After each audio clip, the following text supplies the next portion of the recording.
আসসালামু আলাইকুম, আমন্ত্রণ বাংলা ভিশন সংবাদে। এর সাথে আছি মিথিলা ইসলাম। শুরুতেই বিআরবি কেবলস সংবাদ শিরোনাম। ৭৫ পরবর্তী সরকারগুলোই পাট শিল্পকে ধ্বংস করেছে বলেছেন প্রধানমন্ত্রী। জানালেন চেষ্টা চলছে সোনালী আঁশের সুদিন ফেরানোর। ওবায়দুল কাদেরের শারীরিক অবস্থার আরও উন্নতি, ২-১ দিনের মধ্যে খুলে ফেলা হবে কৃত্রিম যন্ত্র, জানিয়েছেন সিঙ্গাপুরের ডাক্তাররা। দুর্বার আন্দোলনে খালেদা জিয়াকে মুক্ত করার ঘোষণা বিএনপির। ১৪ গ্রামে বাসে আগুন দিয়ে হত্যা মামলায় ৬ মাসের জামিন।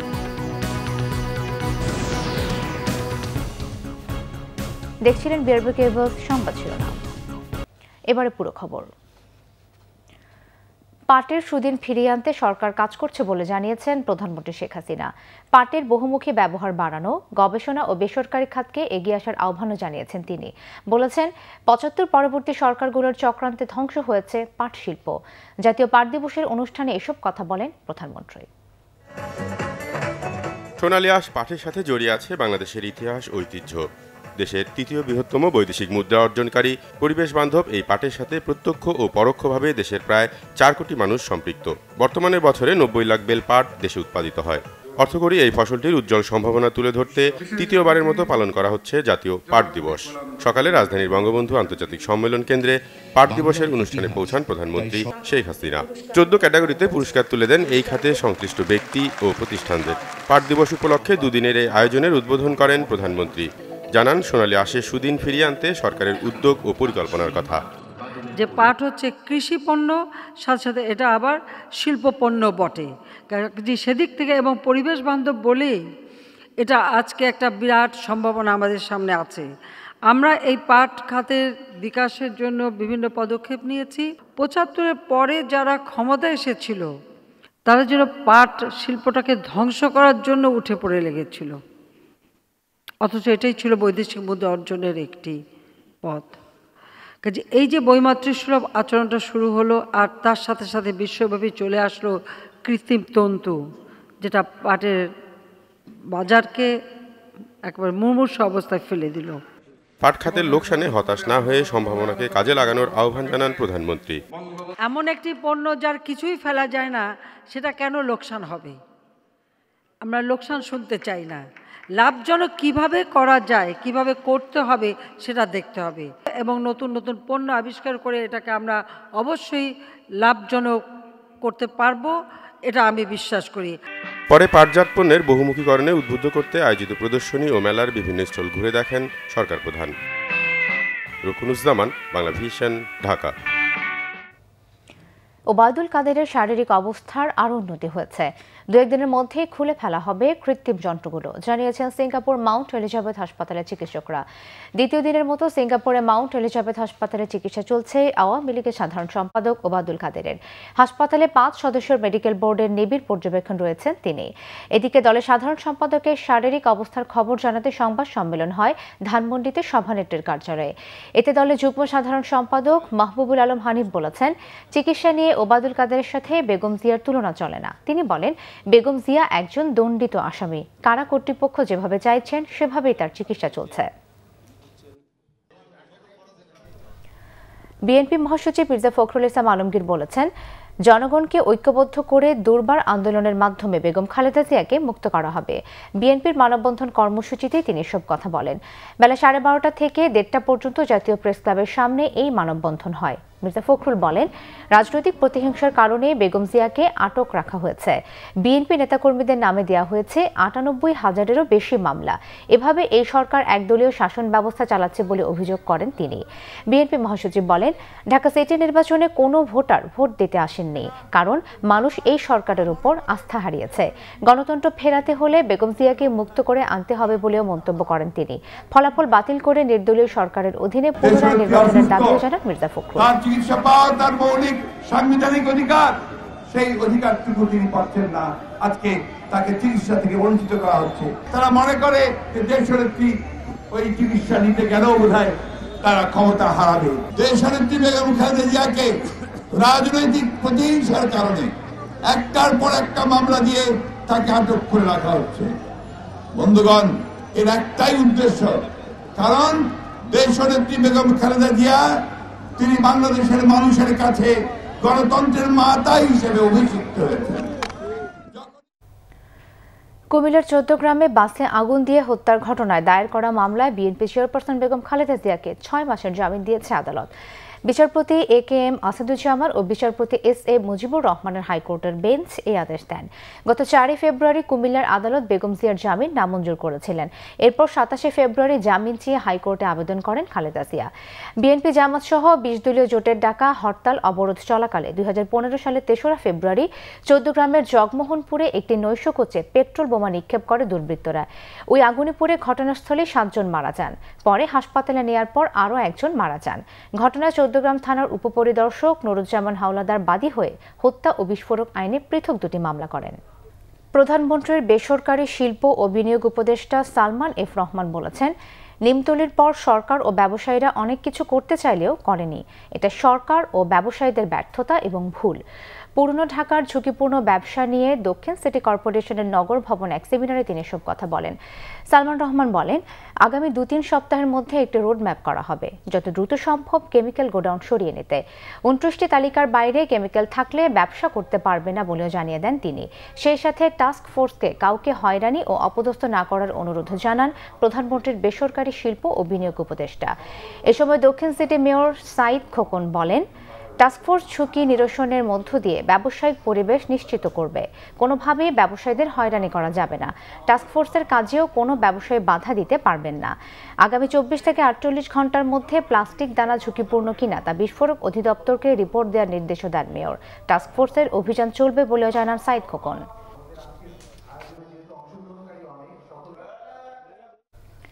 রাজধানীর চকবাজারে আগুনের ঘটনায় নিহতদের মধ্যে পরিচয় না পাওয়া 19টি মরদেহের মধ্যে 11টি শনাক্ত করেছে সিআইডির ফরেনসিক বিভাগ। এদের মধ্যে 2 জন নারী ও 9 জন পুরুষ। সকালে সিআইডি কার্যালয়ে এক সংবাদ সম্মেলনে এসব তথ্য জানান অতিরিক্ত ডিআইজি শেখ মোহাম্মদ রেজাউল হায়দার। পরিচয় না পাওয়া অবশিষ্ট 8 জনকে 10 থেকে 12 দিনের মধ্যে শনাক্ত করা যাবে বলে আশা করেন তিনি। রেজাউল হায়দার বলেন, নিহতদের পরিচয় নিশ্চিত হতে সিআইডির ফরেনসিক ডিএনএ ল্যাবরেটরির বিশেষজ্ঞরা 19টি মৃতদেহ থেকে ডিএনএ নমুনা নিয়ে প্রোফাইল তৈরি করেন।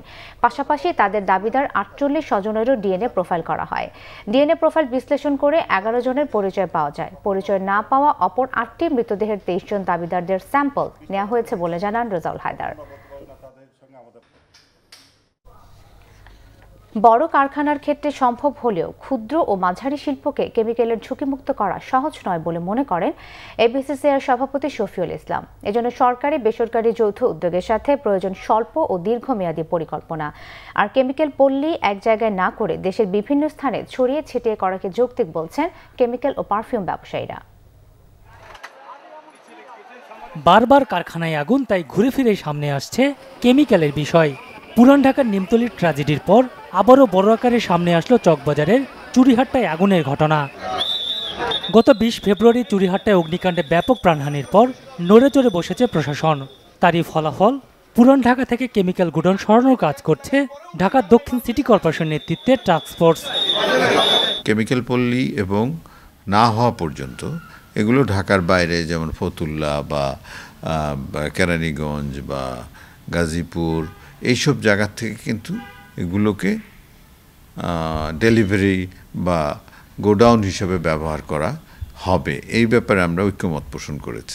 কেরানীগঞ্জে কেমিক্যাল পল্লী স্থাপনের কাজ চলছে, তবে কেমিক্যাল ব্যবসায়ীরা এক জায়গায় কেমিক্যাল না রাখার পক্ষে। কিছু কিছু শিল্প এলাকা পাশে যদি সব জায়গায় না হোক, যদি অন্তত গোডাউনগুলো ওইসব এলাকা করা হয়, আমার মনে হয় জিনিসটা নিরাপদ হবে। এই যে শহর ঘুরে ঘুরে ঢাকাতে মাল নিয়ে যাবে চিটাগং, তো কুমিল্লার উপর দিয়ে যাবে, এটা তো ঝুঁকি থাকে। সেই জন্য বড় বিসিক না করে, বড় বড় কেমিক্যাল পল্লী না করে, ক্ষুদ্র আকার বিভিন্ন জায়গায় যেন অন্তত মানে অঞ্চলের জন্য এই কেমিক্যাল পল্লীটা করা হয়। সরকারের বিশেষ সহায়তা ছাড়া ছোট কারখানাগুলোকে কেমিক্যালে ঝুঁকিমুক্ত করা যাবে না বলেই মনে করেন এফবিসিসিআই সভাপতি। Very costly matter. এটা গার্মেন্টস সেক্টর যেভাবে পারছে, সেটা আরেকটা ক্ষুদ্র ব্যবসায়ী বা মাঝারি ব্যবসায়ীর পক্ষে অনেকটাই দুরূহ হবে। সেই লক্ষ্যে একটা কনসার্টেড এফোর্ট দরকার। সরকার, প্রাইভেট সেক্টর, এই এসএমই যে প্রতিষ্ঠানগুলো আছে, তাদেরকে নিয়ে বসে আমরা ভবিষ্যৎ একটা স্বল্প, মধ্য এবং দীর্ঘমেয়াদী পরিকল্পনা কি নেওয়া যায়, সেই লক্ষ্যে আমরা কাজ করব। সব কেমিক্যাল বিপজ্জনক নয়, তাই এই বিষয়ে সচেতনতার উপর তাগিদ দেন তিনি। GM Ahsan, Bangla vision, Dhaka. দ্বিতীয় ধাপে দ্বিতীয় দিনের মতো চলছে বিআইডব্লিউটির উচ্ছেদ অভিযান। সকালে মোহাম্মদপুরের বসিলায় আমিন মোমেন হাউজিংয়ে উচ্ছেদ অভিযান চালানো হয়। বিআইডব্লিউটির কর্মকর্তারা বলছেন, নদী দখলকারী সে ব্যক্তি মালিকানাধীন কিংবা হাউজিং যেই হোক না কেন কেউই ছাড় পাবে না, কঠোর পদক্ষেপ নেওয়া হবে। নদী দখল করে যারা বিভিন্ন আবাসিক প্রকল্প বানাচ্ছেন তাদের কাউকে ছাড় দেওয়া হবে না বলে হুঁশিয়ারি করে দেন তিনি। এদিকে উচ্ছেদ চলার সময় আমিন মোমেন হাউজিংয়ের আইনজীবীরা দাবি করেন আদালতের রিটের পরও উচ্ছেদ করা হচ্ছে। সেই সময় আইনজীবী পরিচয় দেয়া আমিন মোমেন হাউজিংয়ের এক কর্মকর্তাকে আটক করে ভ্রাম্যমাণ আদালত।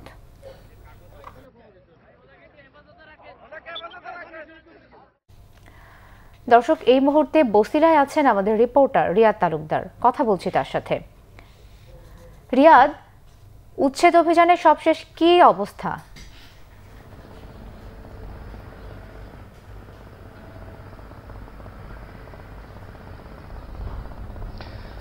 মিথিলা, আপনাকে ধন্যবাদ। আপনার মাধ্যমে জানিয়ে দিতে চাচ্ছি যে নদী দূষণ এবং নদী দখল একটি অন্যতম সমস্যা হিসেবে দাঁড়িয়ে আছে। তো সবচেয়ে বড় সমস্যা যেটি, যে নদী দখলের ফলে কিন্তু নদীর নাব্যতার পাশাপাশি নদীর যে প্রশস্ত সেটাও কিন্তু কমে যাচ্ছে। তো এই নদী রক্ষণাবেক্ষণের যে যাদের দায়িত্ব, সেই বিআইডব্লিউটিএ কিন্তু সর্বোচ্চ গুরুত্ব দিয়ে এখন নদী দখল মুক্ত করার জন্য একটি প্রয়াস তারা চালিয়ে যাচ্ছে। তো তারই ধারাবাহিকতায় মোহাম্মদপুরের বসিলায় কিন্তু আজ তারা দ্বিতীয় ধাপে দ্বিতীয় দিনের মতো অভিযান চালাচ্ছে। তো সেই অভিযানে কিন্তু আজকে আমরা যে জায়গাটিতে দাঁড়িয়ে আছি, এটি কিন্তু আমিন মোমেন হাউজিং এর একটি দখল করা জায়গা, যেটি বিআইডব্লিউটিএ জানিয়েছে। তো এই জায়গাটিও কিন্তু ভরাট করে বিভিন্ন ক্রেতাদের কাছে বিক্রি করা হয়েছে। তো আর একটু জানিয়ে দিতে চাই যে বিভিন্ন সময় বিআইডব্লিউটিএ কর্তৃপক্ষ যে জিনিসটা বলছে যে তারা নদীর পাড় দখল করে বা নদী দখল করে যারা বিভিন্ন স্থাপনা তৈরি করছে তাদের বিরুদ্ধে তাদের বিভিন্ন অভিযান চলবে এবং কাউকে কোনো ছাড় দেওয়া হবে না। আর আরেকটি বিষয় যে আমিন মোমেন হাউজিং এর এই অভিযান চলার সময় কিন্তু আমরা আজকে এই যে স্থাপনাগুলোতে উচ্ছেদ অভিযান চালানো হচ্ছে, যেগুলো বিক্রি করা হয়েছে সেইগুলোর কোনো ক্রেতা বা ক্রেতাকে আমরা পাইনি। তো সকালের দিকে আমিন মোমেন হাউজিং এর আইনজীবী পরিচয়ে 3 জন এসেছিলেন। তো তারা এখানে যে উচ্ছেদ অভিযান চালাচ্ছে বিআইডব্লিউটিএ, সেটার বৈধতা নিয়ে তারা কথা বলেছিলেন। একজন এসে কোম্পানিটির প্রতিষ্ঠানটির লিগ্যাল অ্যাডভাইজার হিসেবে পরিচয় দিয়েছিল। তো তিনি তারপরে বিআইডব্লিউটি এর কর্মকর্তারা জিজ্ঞাসাবাদের পরে কিন্তু তিনি তার পরিচয় স্বীকার করতে বাধ্য হয়েছে যে এই হাউজিং এর সে একজন কর্মকর্তা।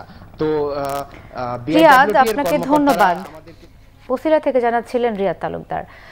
বিশ্বের সবচেয়ে দূষিত শহরগুলোর তালিকায় গত বছরের তুলনায় আরও খারাপ অবস্থানে ঢাকা। তালিকার শীর্ষ 50টি নোংরা শহরের বেশিরভাগের অবস্থান ভারত, পাকিস্তান, চীন ও বাংলাদেশে।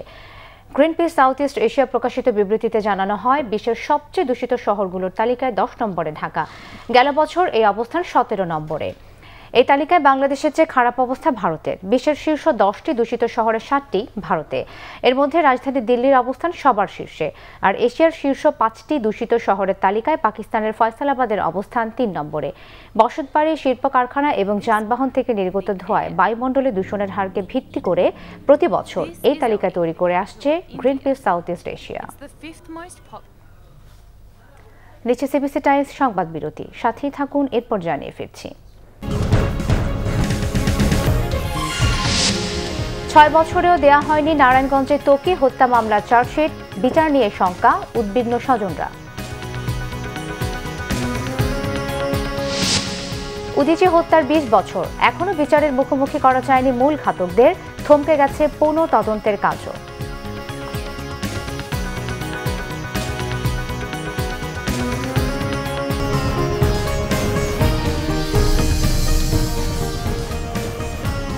স্বাগত আরও একবার বাংলা ভিশন সংবাদে। 6 বছরেও দাখিল করা হয়নি নারায়ণগঞ্জের মেধাবী ছাত্র ত্বকী হত্যা মামলার অভিযোগপত্র। চাঞ্চল্যকর এ হত্যার বিচার নিয়ে শঙ্কায় স্বজনসহ নারায়ণগঞ্জবাসী। ত্বকী হত্যায় জড়িতরা প্রভাবশালী রাজনৈতিক পরিবারের সদস্য হওয়ায় বিচার নিয়ে হতাশা বাড়ছেই নিহত স্বজনদের। রাজনৈতিক প্রভাবে বিচারহীনতার সংস্কৃতি এড়িয়ে বিচার কাজ দ্রুত সম্পন্ন করার তাগিদ নাগরিক সমাজের। 2013 সালের মার্চ মাসে অপহরণের পর 6 মার্চ ত্বকীর লাশ মেলে শীতলক্ষ্যা নদীতে। ত্বকী হত্যা মামলায় গ্রেফতারকৃত অন্যতম আসামি শওকত সুলতান ভ্রমণের স্বীকারোক্তিমূলক জবানবন্দির ভিত্তিতে প্রয়াত এমপি নাসিম ওসমানের ছেলে আজমেরি ওসমানের টর্চার ছেলে অভিযান চালিয়ে বেশ কিছু আলামত জব্দ করে র্যাব। পরে 2014 সালের মার্চে র্যাবের তখনকার অতিরিক্ত মহাপরিচালক কর্নেল জিয়াউল আহসান ত্বকী হত্যাকাণ্ডে আজমেরি ওসমানের সরাসরি সম্পৃক্ততার কথা জানিয়ে 11 জনের বিরুদ্ধে অভিযোগপত্রের খসড়া গণমাধ্যমে প্রকাশ করেন। আজ উদীচী হত্যা দিবস। নৃশংস এই হত্যাকাণ্ডের 20 বছর পার হলেও বিচারের মুখোমুখি করা যায়নি মূল ঘাতকদের। সেদিনের ওই বোমা হামলায় আহত ও নিহতের পরিবারগুলো হামলাকারীদের শনাক্ত ও বিচার করতে না পারায় হতাশায় দিন কাটাচ্ছেন বুক ভরা যন্ত্রণা নিয়ে। হত্যাকাণ্ডের পর আলাদা দুটি মামলা হলেও সিআইডির ত্রুটিপূর্ণ চার্জশিটের কারণে 2006 সালের 30 মে আদালত থেকে খালাস পেয়ে যায় এই মামলার সব আসামি। পরে সরকার ওই রায়ের বিরুদ্ধে উচ্চ আদালতে আপিল করলে মামলাটি পুনরুজ্জীবিত হলেও আটকে আছে আইনের বেড়াজালে। 1999 সালের 6 মার্চ গভীর রাতে যশোর টাউন হল মাঠে উদীচীর দ্বাদশ জাতীয় সম্মেলনের সমাপনী অনুষ্ঠানের পরপর দুটি শক্তিশালী বোমা বিস্ফোরণে নিহত হয় 10 জন, আহত হয় 2.5 শতাধিক নিরীহ মানুষ। আমিন জুয়েলার্স আন্তর্জাতিক সংবাদ।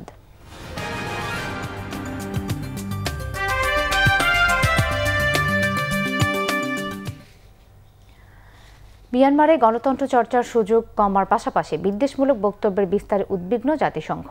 এই অপকর্মগুলোকে প্রাতিষ্ঠানিক রূপ দেওয়ার অভিযোগও তোলা হয়েছে নয়া তদন্ত প্রতিবেদনে। মিয়ানমারে বছরের পর বছর মানবাধিকার লঙ্ঘনের ধারা থামাতে আন্তর্জাতিক সম্প্রদায়কে কার্যকর ভূমিকা রাখার তাগিদ দিয়েছেন জাতিসংঘের বিশেষ প্রতিবেদক ইয়ং হিলি। মানবাধিকার লঙ্ঘনের জন্য সেনাবাহিনীর পাশাপাশি শান্তিতে নোবেল বিজয়ী নেত্রী অং সান সুচিকেও দায়ী করেন তিনি। 11 মার্চ এই প্রতিবেদনের উপর সংবাদ সম্মেলন করবে জাতিসংঘ। প্রতিবেদনটিতে জানানো হয়, ফেসবুক ছাড়াও শিক্ষা প্রতিষ্ঠানের পাঠ্যপুস্তকে বর্ণবিদ্বেষ ছড়ানো হচ্ছে। সরকারের সমালোচনার দায়ে কারাগারে পাঠানো হচ্ছে সাংবাদিক, রাজনীতিবিদ ও সমাজকর্মীদের। মন্ত্রীদের ইসলাম বিদ্বেষী বক্তব্যের উদাহরণও টানা হয়েছে এই প্রতিবেদনে। এই জাতিগত বিদ্বেষের জেরে সরকারি দমন অভিযানে মিয়ানমার ছেড়ে বাংলাদেশে আশ্রয় নিয়েছে 7 লক্ষাধিক রোহিঙ্গা মুসলমান। রাখাইন রাজ্যে সাম্প্রতিক দমন অভিযানে আবারও বাস্তুচ্যুত হয়েছে 5,500-এরও বেশি রোহিঙ্গা। সংবাদ শেষ করব বিআরবি কেবল শিরোনামগুলো আরেকবার জানিয়ে। 75 পরবর্তী সরকারগুলোই পাট শিল্পকে ধ্বংস করেছে বলেছেন প্রধানমন্ত্রী। জানালেন চেষ্টা চলছে সোনালী আঁশের সুদিন ফেরানোর। ওবায়দুল কাদেরের শারীরিক অবস্থার আরও উন্নতি, 2-1 দিনের মধ্যে খুলে ফেলা হবে কৃত্রিম যন্ত্র, জানিয়েছেন সিঙ্গাপুরের ডাক্তাররা। দুর্বার আন্দোলনে খালেদা জিয়াকে মুক্ত করার ঘোষণা বিএনপির। 14 গ্রামে বাসে আগুন দিয়ে হত্যা মামলার 6 মাসের জামিন।